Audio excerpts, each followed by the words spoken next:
Ошол убакта обществолорго бөлүнчү. Буревестник деп койду. Булар студенческий общество. Студенттердин обществосунан союздун биринчилиги өтчү. Ошол жерге биринчи, экинчи, үчүнчү алгандар желек көтөрчү Кыргызстандын желегин. Анан Динамо деп койчу. Мына милиционерлер немелер бары. Алардын обществосу бар болчу. Алардан барып туруп күрөшсөң, ар бир республиканын желегин көтөрчү. Трудовой резерв деп койчу. Көп обществолор бар болчу. Советский армия деп койчу. Ошолордон жеңгендер обществодан СССРдин биринчилигине келишчү. Биринчи, экинчи, үчүнчү местелер СССРдин биринчилигине келип, абдан чоң соревнование болчу.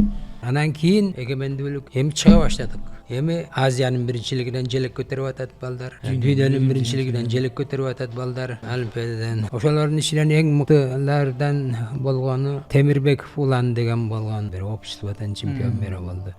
Шуркин деген болгон, Кенжеев Жанарбек дүйнөнүн биринчилигин алды молодежьдан.